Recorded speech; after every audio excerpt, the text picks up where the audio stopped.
All right, let's see here now. We've got get everything all ready here. And I wonder what these buttons here do. That's a filter. That's not what I need right now. I want to share this in a maybe that works, maybe it doesn't. Hey Ken, how are you? Give me a few here. I'm still trying to figure this out. Nah, not Pringier. How we doing? I might have broken things. Let me. That's not what I wanted.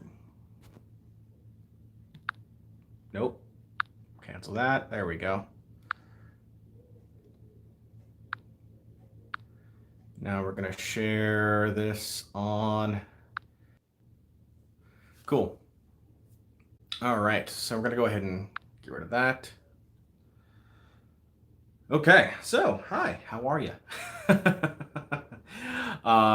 So we're live now. And as you can see, if you took a look at yesterday's video, we've already gotten an upgrade because I have both my hands available to me right now.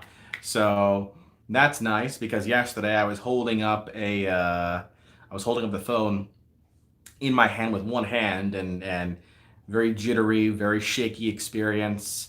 My hands are not very stable. So I've actually got it set up on a tripod. Actually, I ordered one off Amazon. It came in today. So hopefully that's an upgraded experience. Hey, Psycho Teddy, glad to see you back here. So yeah, I wanted to kind of first off, let's kind of discuss, kind of recap a little bit about what we talked about yesterday. The adorable Shogoth. I'm a pirate wastelander, apparently, or he is at least, or he's a pirate and I'm the wastelander. Not really sure about that, but we'll see. Unless it was a joke about my eye, in which case, good one. um, yeah, so I wanted to take a little bit. I wanted to recap yesterday's live stream for those that haven't had the opportunity to kind of take a look at that video yet, and then I wanted to talk about a couple new topics today, as well as again offer up some Q&A for you all too. So, confirmed that Shogoth is indeed a pirate. He is the terror from beyond. Um, yeah, so yesterday we talked a bit about what's been going on with me personally, my health, the fact that I am quote unquote better. Unfortunately, diverticulosis is not something that you are cured from ever. But with healthy eating and losing some weight, the hope is that you can decrease the likelihood of attacks or episodes, whatever they want to call it. So that's my focus right now. I'm no longer under constant pain. I'm no longer in constant pain, so that's great. Love that part. Wasn't a fan of it when I had it. I don't know if you could tell, but during the video that I actually recorded where I said I was going away for a month, I was in a lot of pain in that video. I was sweating.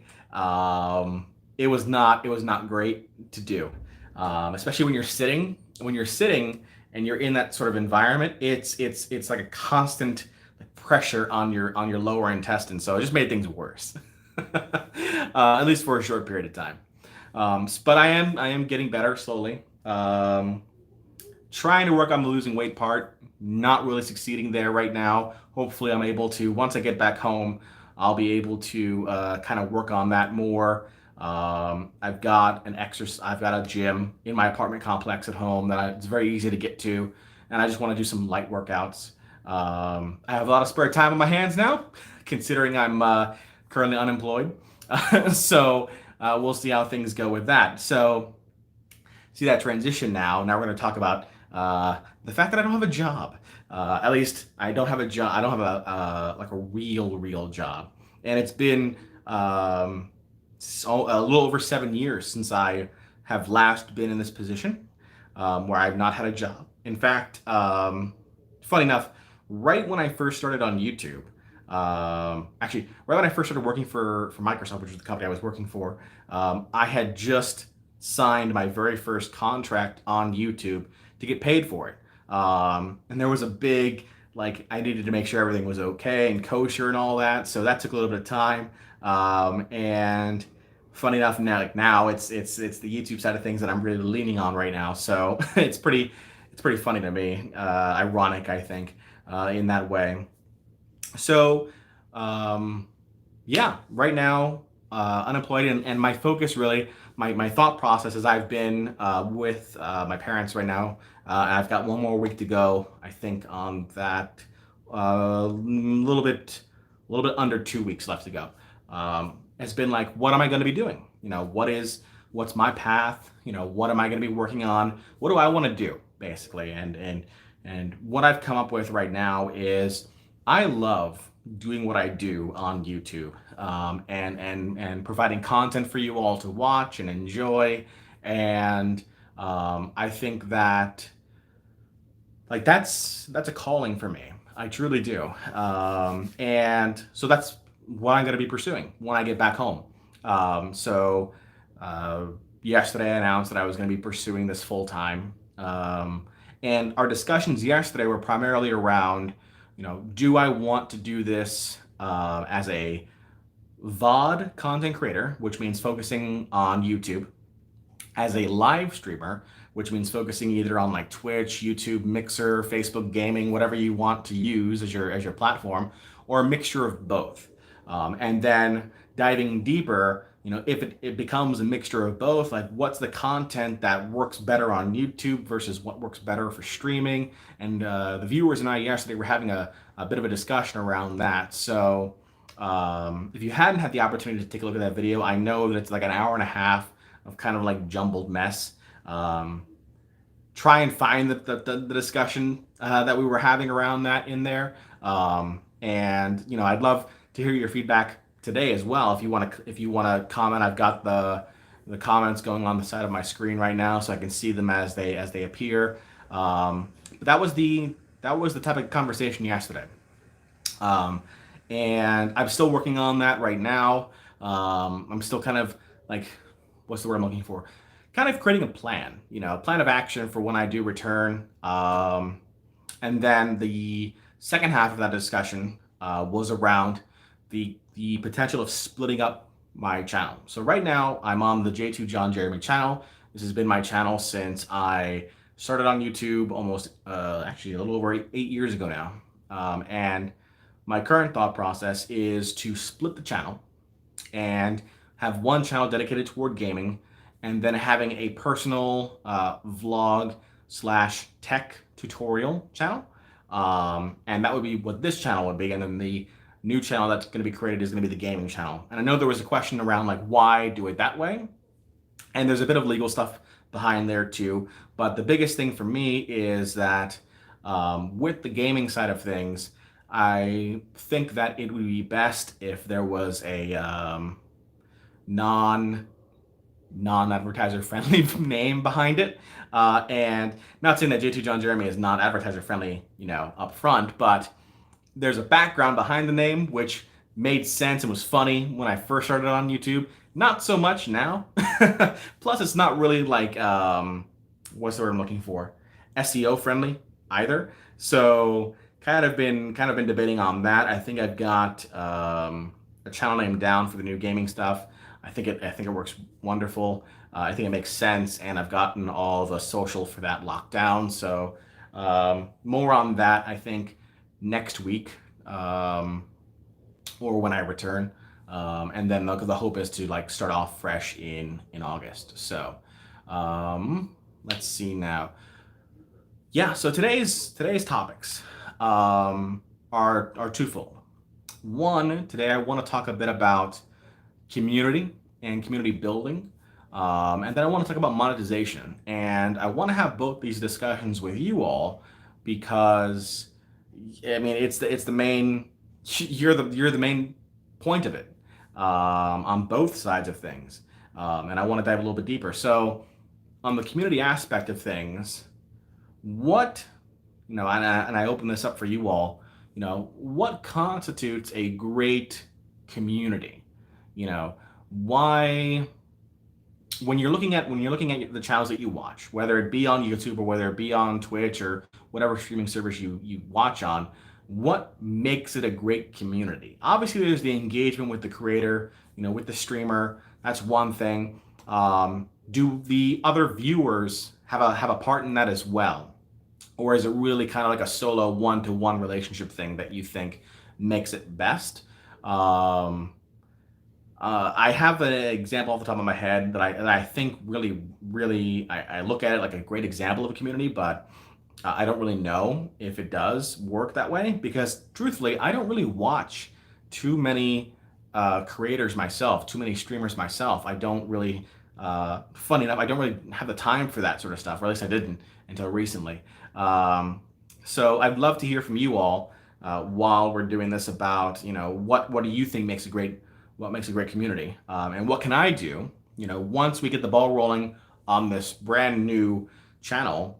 How do we get started off on the right foot so that way, from day one, people know that this is a place they can come to and they can see that engagement with both me and with the your other viewers, the other followers. So, hey, Gavin, thank you so much, man. I appreciate your love. Um, so yeah, I'd love to open it up to you all regarding that process. So yeah, I'll leave it up to you all while I'm waiting for more comments around that. I think I'll kind of like talk a bit about what I've seen. I watch a channel called Game Attack, and Game Attack is a group of guys who came together after leaving Screw Attack. They were part of the Rooster Teeth family, and now they are independent on their own. And one thing that I really appreciate from those guys is that it really feels like they take the time to interact with their audience. Frederick of Prussia says, loved your video since Wing Commander. Let's play, a childhood favorite of mine. Hey, I love Wing Commander. We had a discussion yesterday about Star Citizen and how we wish that Star Citizen would just come out faster. Um, like, really, I want it in my hands right now. I want Squadron 42 in my hands right now. So I'm hoping eventually that'll come to pass. Yeah, going back to the talk about Game Attack, like they do 3 live streams a day. They do it for a couple hours a piece, or through viewer interaction and donations. They through viewer donations they allow for an extension of time. They call it overtime, where they extend the game that they're playing or the stream that they're on, for a period of time. The Orbital Shogoth says, personally, it's more of a relationship between streamers and viewers. One such example is the Vine Sauce community. Currently, they are doing a series of live streams to collect money for PCRF. What's PCRF, Shogoth? I don't know. I don't know what that is. Is it a charity of some sort? Yeah, so they do, Game Tech does 3 streams a day, Monday through Friday. And I just see constant interaction with their audience. And this is a channel now where they're getting like 300 to 500 concurrent viewers, which means steady viewers on their channel, during those streams. And it seems like a friendly place. I mean, I don't really see much in the way of negativity. So then that goes back to my question around like what makes a community great. Is it the fact that they don't have negativity, or the fact that they ban users that show off negativity, that really make a difference there? I've really never done much in the way of banning before, even when it came to videos on the channel. I kind of just allowed comments. I kind of allowed all comments, so I'm curious if that makes a difference there too. Zach Yan says PCRF is the Pediatric Cancer Research Foundation, a great cause to donate to. Absolutely. Thanks, Zach. So what, again, going back to the community discussion, The Ocean's Guardian says, whenever you go out, do the people always shout, there goes John Jeremy Jingleheimer Schmidt? No, no, I can't say that, but a coworker did specifically say that at one point, or make that suggestion as well. So you're not alone in that, Ocean's Guardian. Shogoth says, thanks, Zach. Um, so yeah, to you, Shogoth mentioned Vinesauce as an active community that's driving great participation toward donations for cancer research as an example. I think that's great. What is it exactly, Shogoth, if I can pick on you for a little bit? What is it exactly that makes the Vinesauce community a great one? What can I do as a creator um, to kind of emulate that success? Because I want there to be frank discussion, but I also want there to be fun and enjoyment out of what we're doing here. So I'd love to hear from you on that. And then later on we're going to talk a bit about monetization, which is always a touchy subject when you think about it from the terms of the content creator, because having to talk about money to begin with is kind of a touchy subject. But then talking about it with you all, who in the end, when you're looking at it from a high level, you're the ones that are driving the monetization, in the form of watching ad videos, in the form of buying merchandise, whether it's through direct donations or things through Patreon or YouTube channel memberships or super chats. I mean, those are all things that those all things have to be considered too. Shogot says the streamers are friendly and the streamers aim to make more of a community rather than having the two things separate. I suggest you watch a live stream or record a live stream. I will. I'll take a look at them. Absolutely. When I look at the community that over the course of the past 7 years. All right, so the phone broke. No, I'm kidding. Didn't break. For some reason, the stream paused, so apologies on that. Ocean's Guardian says your videos deserve it. Very high quality and polished. Sword of the Samurai is my favorite classic. I love Sword of the Samurai. It was great when I played it. Actually, it was one of those games where I didn't really understand, what it was I was getting into, and then I had a blast doing it. And that's like an old game, so I had a blast playing that one. Milky Bark Kid asks, "Will you be trying the Casino GTA DLC?" Honestly, I haven't played GTA since I beat the story for the game. I never really got into the GTA Online scene, because I don't really play with other people, and I know in GTA Online you're kind of forced down that path. But who knows? I can't say never say never. But I heard about it recently, about the casino thing. I think that I think it's weird, really, that I don't want to be like the guy who says like it's bad for our kids to gamble in casinos and all that. I'm not that guy. But you have to admit it's a little weird. But it's not like it's brand new. I mean, I remember back in the day when I think it was on the Super Nintendo. There was a game called Vegas Stakes, where literally the point was you were driving to Las Vegas to play in the casino, and this was a Nintendo based game meant for kids. So I can't even imagine the discussion the parents were having with the kids at that time when they were like, "Mom, what's blackjack, and how do you play craps?" It's not like it's brand new. Milky Bar Kid asks, "Have you ever played Spelunker? It's an old NES game." No, can't say that I have. Ocean's Guardian asks, "Will you ever play any Zelda games like Breath of the Wild or Monster Hunter?"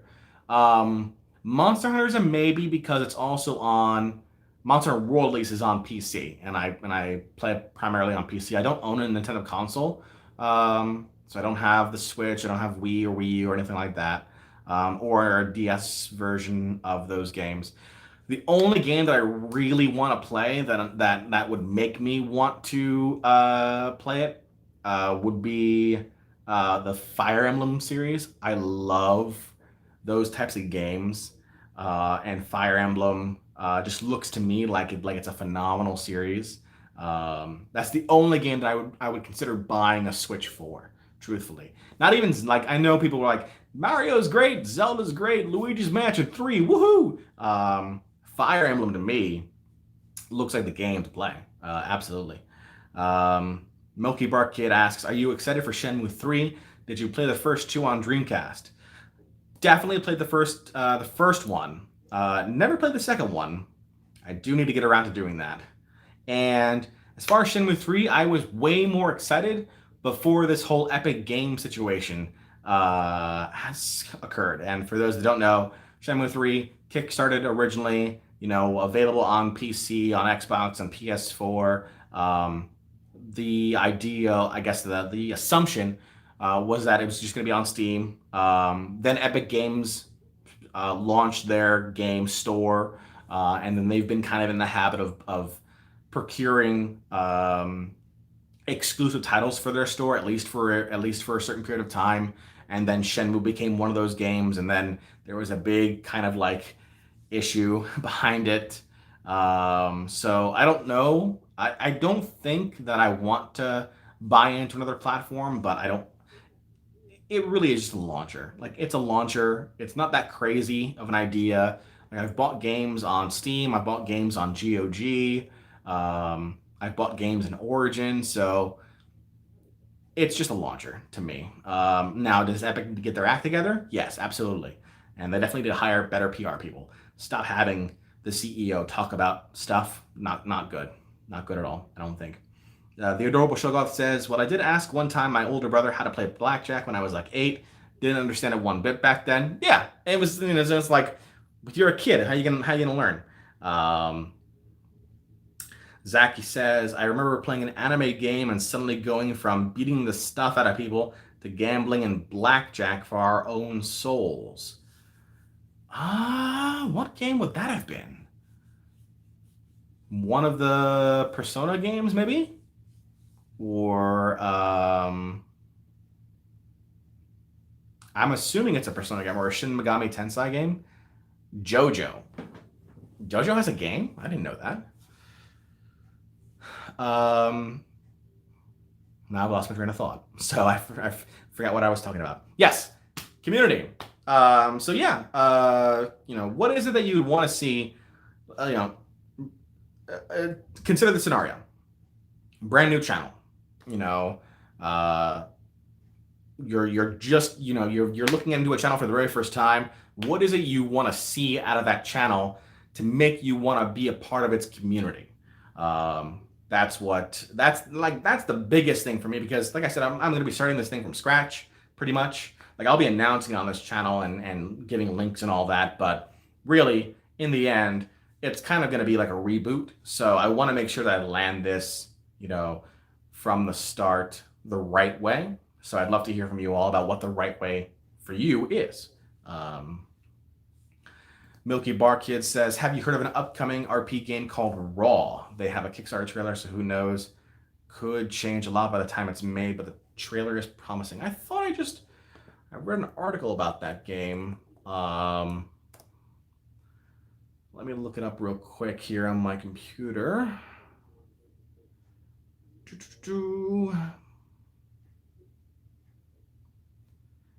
Yeah, so unfortunately, Milky Bar Kid, the Kickstarter for Raw was canceled just a day before it was going to be funded. So I don't know what that means for the game, but it was canceled. I'm not really sure what that means. Yeah, I know. Killer Whale Games says in a response to it, "Guys, expect our message about the current situation in Discord." They referred to Kickstarter with a bad word. "Closed the product without even trying to figure out what was going on. The gameplay video is almost finished. We will continue the product anyway because a huge amount of effort has been invested in it. Please don't listen to a bunch of offended by life idiots. Thank you for your support and faith in us." So I don't know what's going on with that. Casey, hello. Casey Bernard, welcome. So, yes, community. Hit me. What do you want? This is discussion. What is it that you're looking for in a brand new community? What is it that brings you to like a new channel and entices you to stay? I know that it's kind of like it could be something that you want to think about, but feel free to comment as well. I am reading through everything here. Milky Bar Kid says, do you think Dead Island 3 will ever release? That game seems to be stuck in development for years now. So Dead Island 3 originally was, well, actually Dead Island 2, because Dead Island Riptide is not a true sequel. So it's Dead Island 2, I think.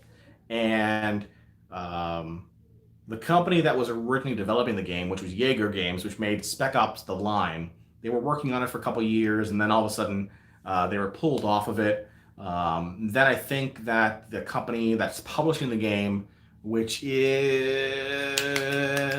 I can't remember off the top of my head, I think it's Nordic? I think it's Nordic. Yeah, so now Sumo Games is working on it. No, Deep Silver. Deep Silver is the publisher for that game. So they bought the THQ Nordic stuff. That's what it was. Aha, see? Memory. Yeah, so I hope one day they'll come up with it. I like the Dead Island series. I think that really if you want a Dead Island game, you got to play Dying Light and Dying Light 2 now. That's made by the people who made the original Dead Island, and I think that they did a hell of a job with Dying Light. I think Dying Light actually gets a little bit too little credit, because I think it really brought a lot of ingenuity into the genre. The parkour system was excellent, and then they did the expansion The Following, which is great, and now they're working on Dying Light 2. So yeah, I hope that they do well with that. So while, again, I'm still looking at community discussion, we'll talk a little bit about monetization now. Marky Bucket says, yeah, that's the problem. Dying Light was so dope. Kind of put Dead Island to shame. Maybe they're waiting for Dying Light 2 for releasing Dead Island 2. Yeah, who knows? It's something that definitely could be a situation where they're looking to see how the genre moves before they commit resources on it. Unfortunately, the big three were Dead Island, Dead Rising, and Dying Light. Dead Rising is dead now. They closed the studio down, so you're not going to get any more Dead Rising stuff. So now it's just Dying Light and Dead Island, and Dead Island is kind of waiting in the wings. So Dying Light really has the main show. So I'm sure that they're going to try and take advantage of it as much as they can. So, while we're looking up some, while we're waiting on some talk about community, I want to talk a little bit about my views on monetization. So first off, when this channel is launched, there won't be any YouTube specific monetization, because we won't have enough in the way of subscribers, or because you have to rejoin the YouTube Partnership Program, the YPP, and you have to meet their criteria, which I think is 1,000 subscribers and 400 hours of watch time, if I'm not mistaken. So it'll take us a little bit to get there, I expect. So in the meantime, and that means that there's no channel memberships, there's no YouTube merchandise, and there's no ads for that. So those things go. And Super Chat, I think, is also not there. Casey Barnard says, have you got a console? I own an Xbox One X. I don't really play it too often, truthfully, because there's only a few games that are specifically Xbox exclusive now that I wouldn't be able to play on PC. I'm super excited by the fact that Halo is finally going to be back on PC. Can't wait for that to happen, because I've never played any of the Halo games because I really wanted to play them on PC. So I'm really looking forward to when that launches, and then future titles on top of that. So the only game really that I play specifically on Xbox was Red Dead, and I haven't even played Red Dead 2 yet. I've still only played Red Dead 1, and I have never finished Red Dead 1 either. So I don't really play much on Xbox. as you can probably tell. So back to monetization. So not in the YPP, or at least need to get re-signed to it. So that'll take some time. In the meantime, I think that the avenue that I want to take with it is to work on a Patreon for that channel.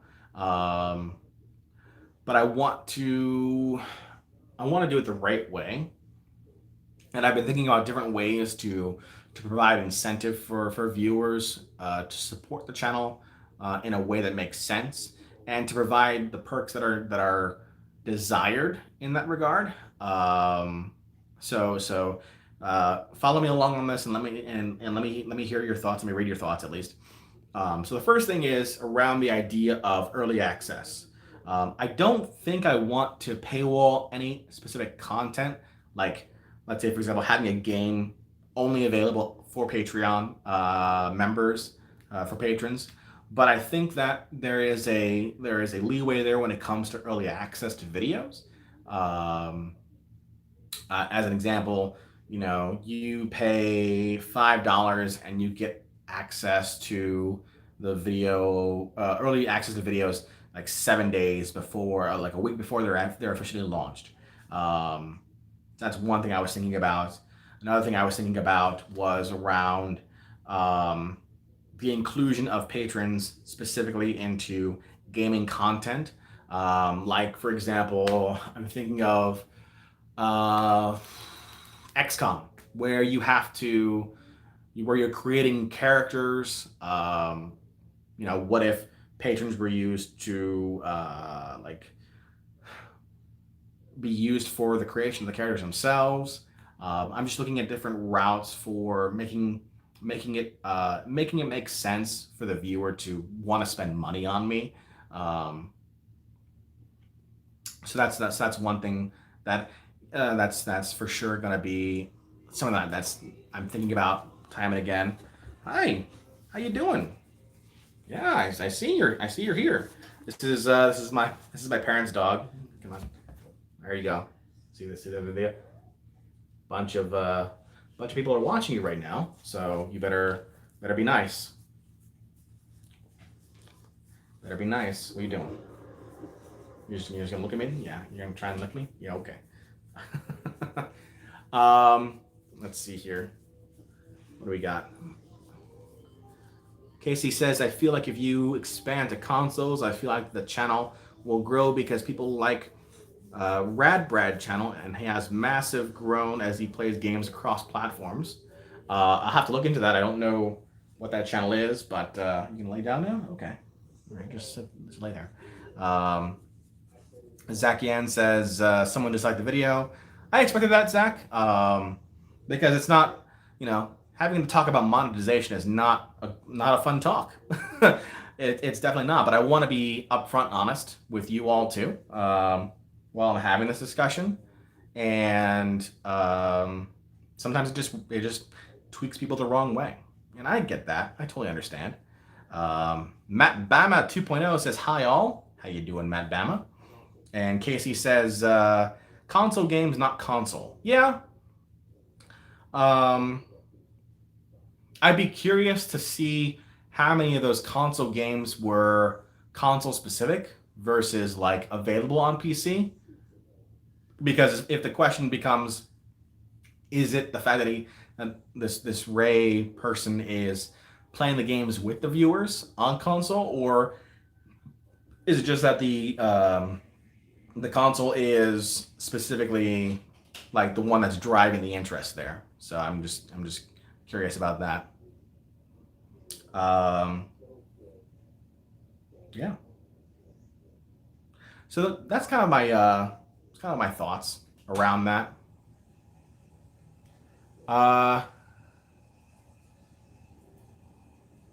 Your name is Hungarian. Oh well, first off, it would help if I read that as an RNA instead of an M. So Matt Barna 2.0.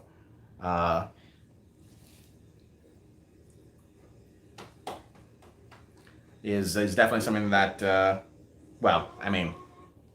Barna, go.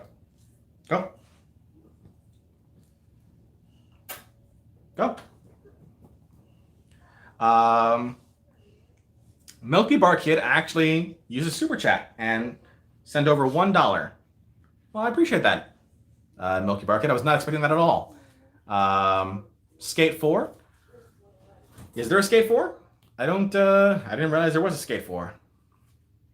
There's not a Skate 4, right? There was some sort of like meme about Skate 4 being available, and it was like a game that was not Skate at all. I think. Um,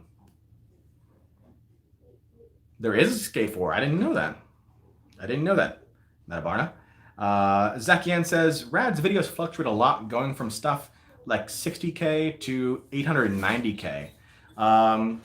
Yeah, I mean that's something where, like, even if you look at my videos, like my top videos are videos that have reached like 400,000 views, and that was for like things like Eve Online and Star Trek Online. And then you look at the videos today, and it's like not even breaking 1,000. So that's more on me, I think, more so than anything else.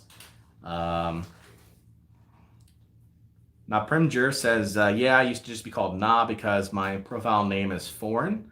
Sorry. I just want to make sure it's good. But thank you again, Milky Bar Kid, for the $1 super chat. I was not expecting that. This is just me having a discussion with y'all.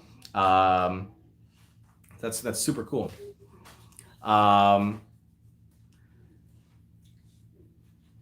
Going back to the topic around community and monetization, I'd love to kind of hear your thoughts around it, or read your thoughts at least around those topics. So feel free to post those in the comments in the chat, and we can see what to go from there. It's more like na premier, something like that, I guess. Ah, okay. Well, all right, there you go. Now I know. Na premier. Otherwise, if you have general questions, I'd love to answer those too. Just some Q&A. I've been watching a lot of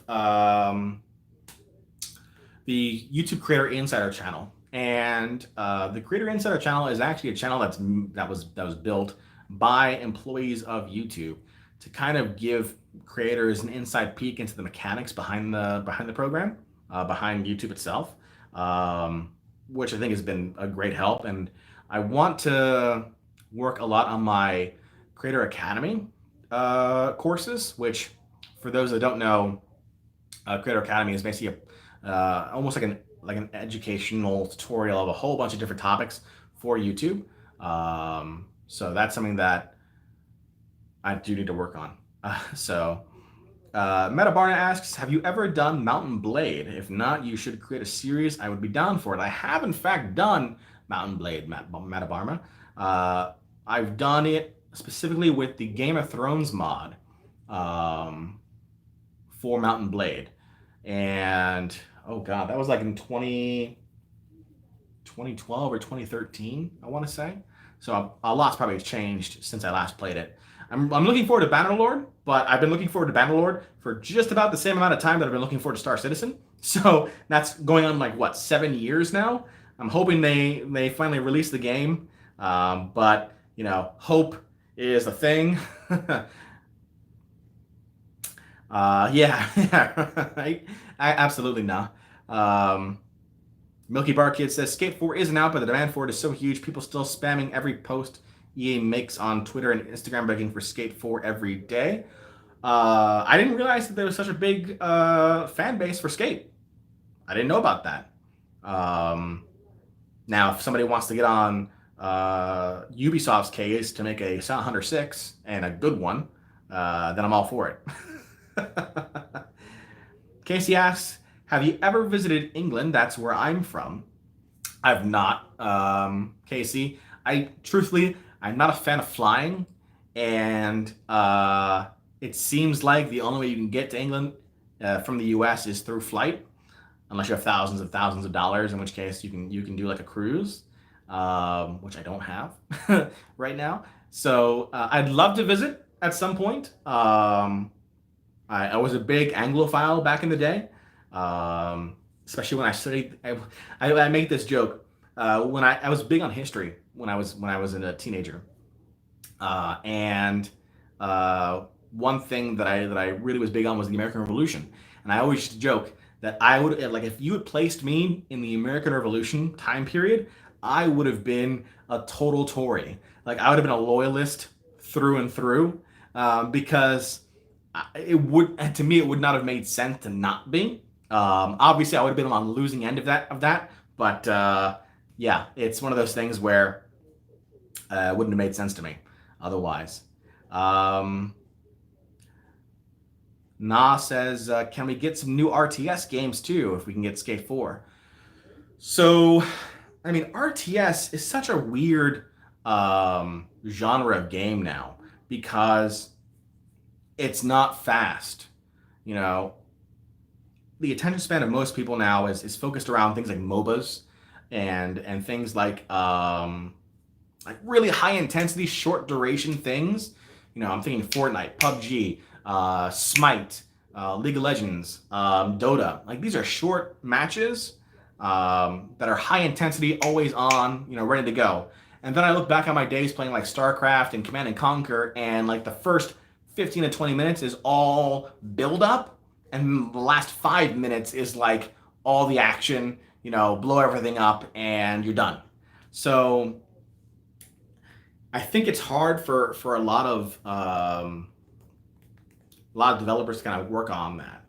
I'm excited by the fact that apparently EA and Petroglyph Games are working on a remaster of Command and Conquer, like the first one, and Red Alert. I think that's great. But yeah, I don't expect too many RTS games moving forward. I'd love somebody to do like the RTS of Dune again. I think that was a great game. Let's see here. Na says Empire Earth 4 would be nice. Empire. I never actually played Empire Earth. I played Age of Empires. Was my cup of tea. War Master says he's at work, just coming to say hi. How you doing, War Master? Appreciate you. Don't get in trouble. Don't get fired. I am not held liable or responsible for anybody's firing but my own. Kalinus says need more STL on the channel. Well, Kalinus, I mean, like if there's an audience for it, you know that's something that we definitely need to consider.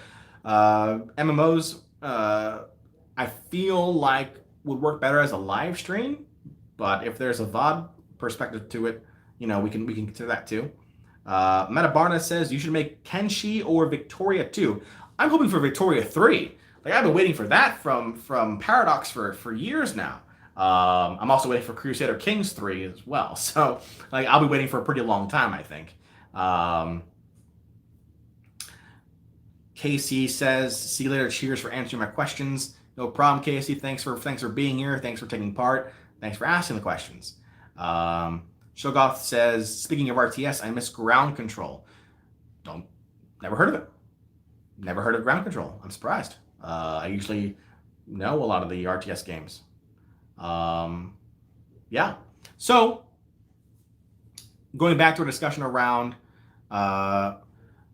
Na says, by the way, what are your thoughts on the new auto chess games? So that was something that was brought up yesterday in yesterday's stream, and I never heard of it. Honestly, I haven't looked it up yet. So I know it's supposed to be like I think I read it was like based off of like an offshoot of Dota. I think maybe, but I've never heard of it or read about it until yesterday. Metabarna says maybe a Cossacks series. Man, Cossacks. Yeah, I remember Cossacks. I would love to do. I would love for them to remaster like the Civil War games. That'd be something that I'd be interested in playing for sure. I'm thinking about doing a series on Three Kingdoms Total War. I am a huge fan of the Three Kingdoms period, and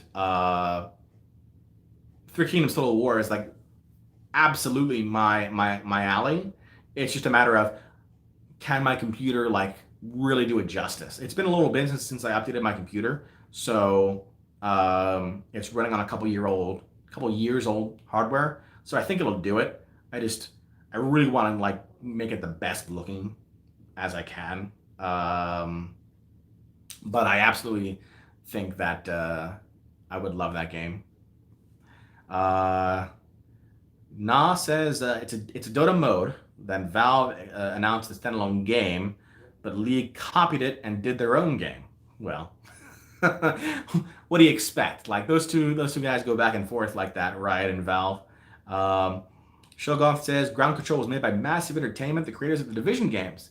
Division is another game that I would love to take part in. But it's one of those games where you need to sink a lot of time into. So I don't really know, like, is that the right game to sink time into for a channel? I think Division is another one of those examples where it works better as a live stream game versus a VOD game. Or maybe it's the other way around. Like, I honestly, I haven't figured it out yet. I'm still kind of considering all this. Na says, no, both are in open beta. Dota Underlords looks better, in my opinion. Okay. Again, I've never actually really been one for MOBAs. So I never played League of Legends. I never played Dota. I know that they're big. I know that there's a lot of attention behind them, but I never really got into them. Smite, same thing. So I've kind of like excluded myself from that group.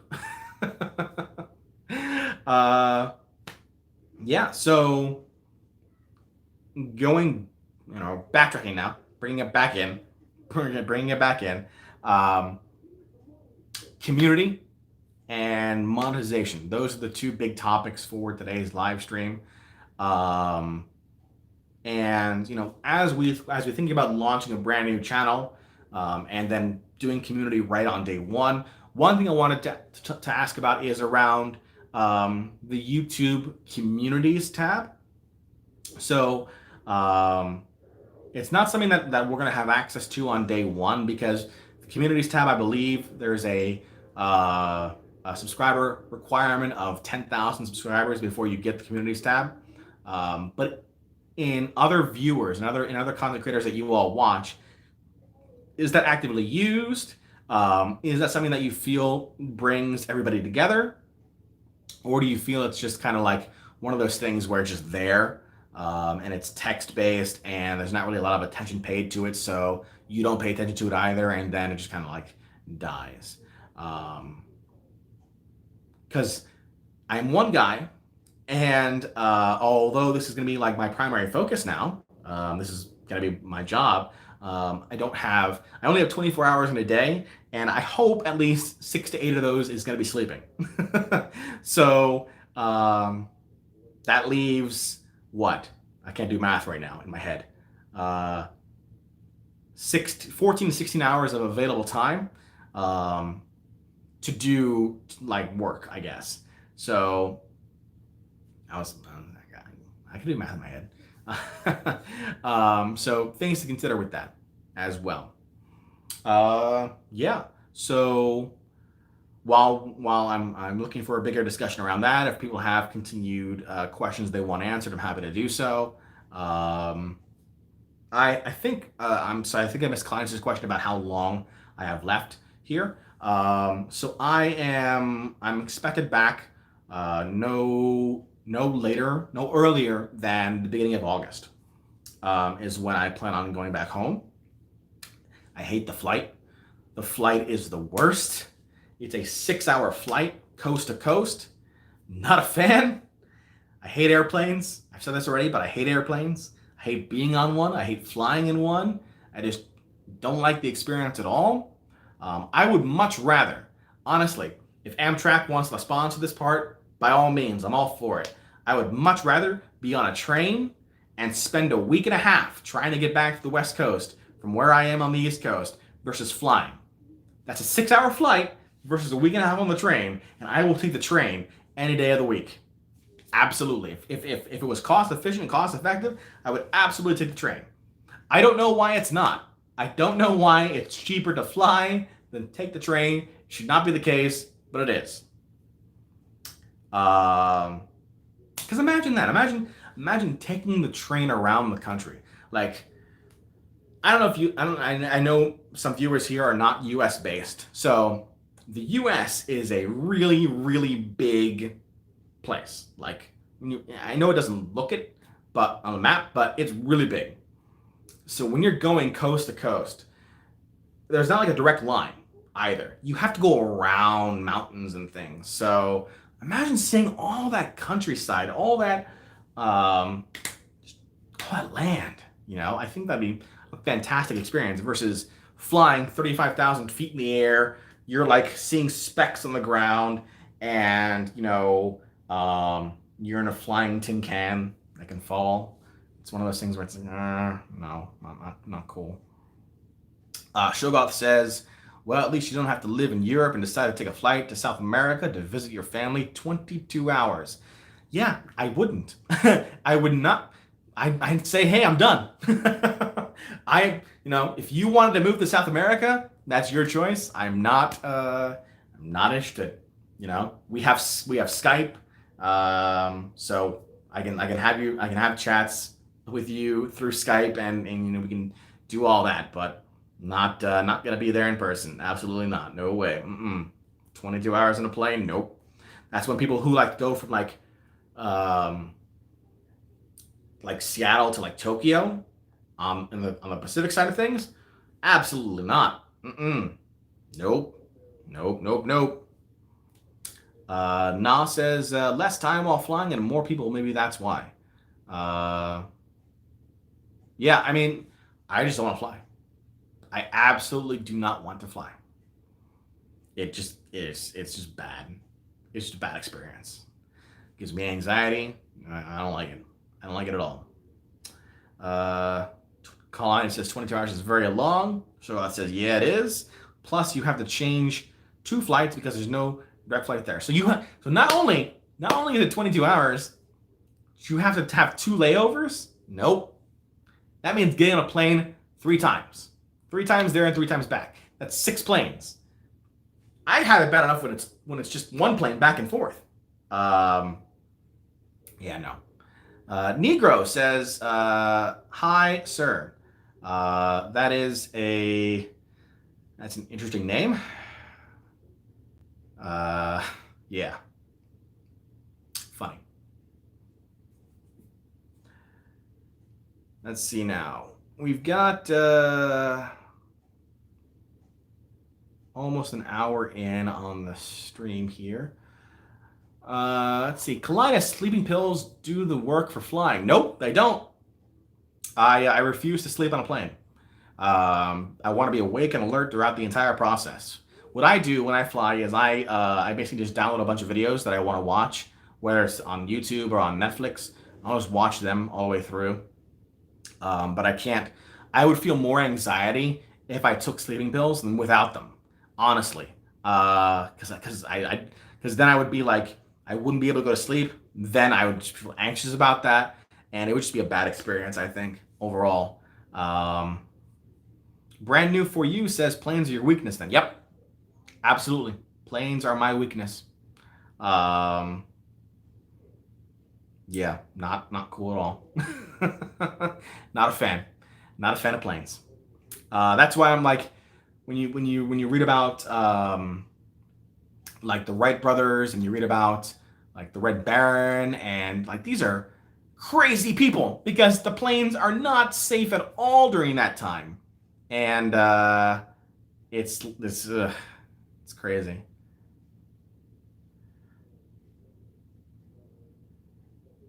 Brand new for you says never been in a plane for that long, but I'd be very skeptic. Yeah, I mean, like I said, 6 hours is kind of like my limit. And it's my limit because that's continental U.S. distance, basically. I don't think I could handle anything more than that. Yeah, it's not a fan. So yeah, I think that will wrap up the live stream here. We've gone for about an hour now at this point, a little bit less than an hour. And so here are a couple things that I would love for us to kind of recap, and maybe if you have more thoughts about it, you can add them in the comments of the video itself. What makes a great community for you to want to be a part of? Especially when you're looking at a channel for the very first time, and you're looking to see if that's a channel that you want to invest your time into. What makes you want to invest your time? What are the points that you feel are in your interest. And then on the monetization side, what are the things that, as we look at and making a brand new channel and kind of starting from scratch when it comes to things like monetization, what are the things that make you feel like it's worth your money to actually invest back into the channel itself, invest in the content creator? And I know that I know, again, like I said, I know it's a hard discussion. I don't like having the discussion to begin with, but I feel like it's important to actually have the open and honest discussion if we're going to do this right, once we get this going. So, and going off that point about what makes you want to invest, what are some suggestions around things like Patreon tiers that you would be willing to invest into for what you want to get out of it, what you want to get out of your money, as far as that goes. And once we grow, and hopefully when we rejoin the YPP program, we can talk a bit more about like ads and channel memberships and and merchandise and like t-shirts and stickers and all that. Na asks, wait, I seem to have come in late. Are you starting a new channel? So yesterday, we had a live stream as well, and during yesterday's live stream, I talked about how since I'm going to be doing this full time after being laid off and not having a job lined up, I want to make this my job. And my plan now is to split the content that I have into two separate forms of content. One content will specifically be toward gaming. And for that, we're going to make a separate channel, specifically for the gaming side of things, while this channel is going to be renamed and focusing more around my personal vlogs, tech videos, and tutorials, and the experience of what I know around technology. I've worked for a great technology company for over 7 years now, and there are a lot of things that I saw that I feel like would be of interest to people to watch and learn from. I can't tell you how many times people came up to me and would ask me questions around, like basic questions around, Windows and Microsoft Office and, how do the two work? And I feel like I can bring a unique perspective on those things because of my experience. So I'm planning on splitting the channels as far as that goes. My hope is that we'll see how things go. Na says, are you sure that is profitable, as growing a brand new gaming channel is rather hard in the YouTube era? So it's not. So again, great question. We had that talk yesterday as well. It's not at first going to be profitable at all, because we're not going to be part of the YPP program, which means we're not going to have ads. We're not going to have merchandise available. We're not going to have memberships available. The only form of monetization I have is going to be through direct donations from viewers and patrons, at least at the start. And the reason why I want to do it that way is because I feel like with the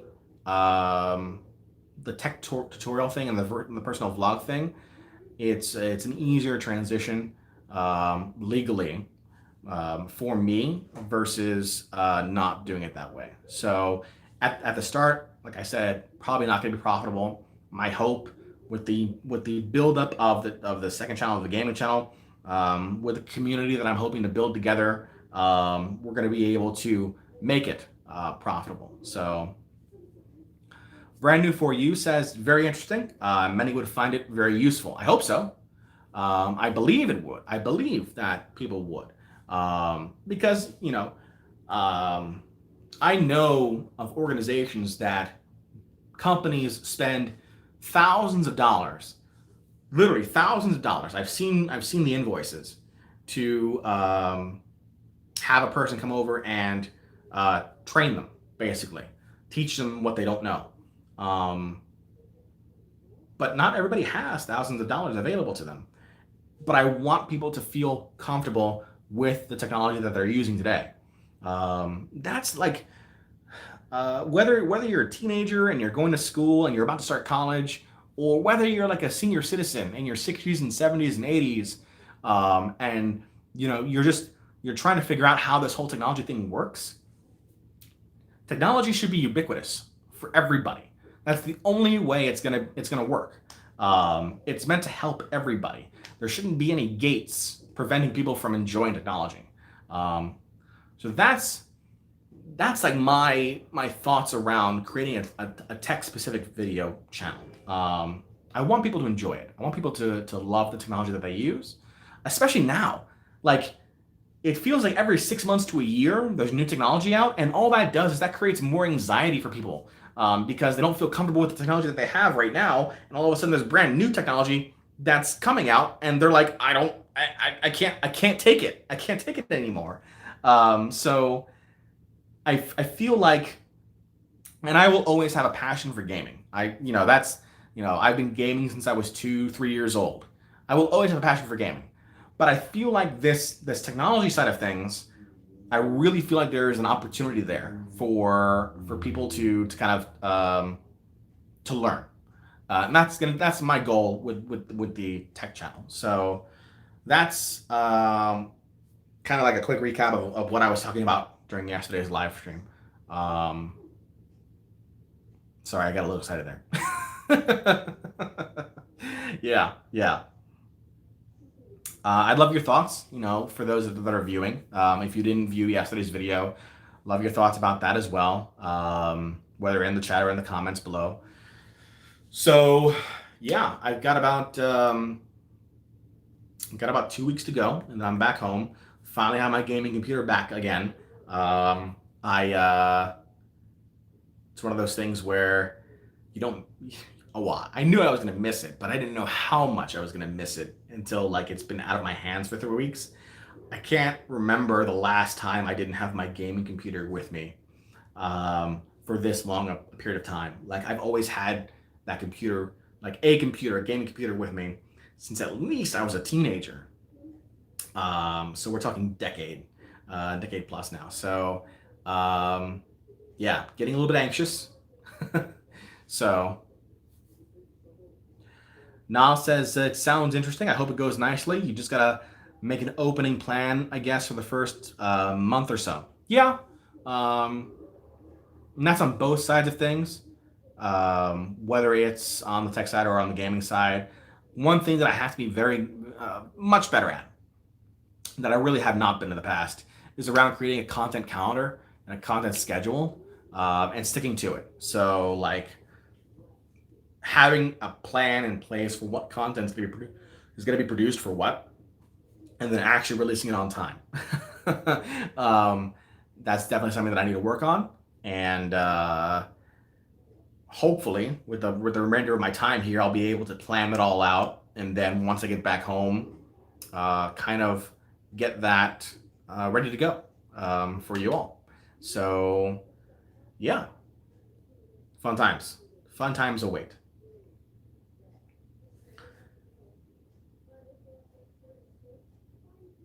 Cool. So I'm going to go ahead and end the stream here. Thank you for watching. Thank you again to Milky Barkid for sending in a super chat of £1, and I didn't make that clear. That was actually £1. So that was very nice of you to do that. I appreciate that so much. That's how, for right now, that's how we're gonna monetize, because we're not really gonna have any other method there. So yeah, thank you. Brand new for you says we got your back for sure. I appreciate that, brand new. I'll see you guys. I don't know if I'll do another live stream or not before I leave here. Maybe, depends. Maybe I'll discuss content scheduling, and we'll kind of talk more about what's available on YouTube, what should be on YouTube versus what's going to be on for the live streaming. Maybe we'll do one more live stream around that next week. But yeah, I'll see you guys later. So long, and take care.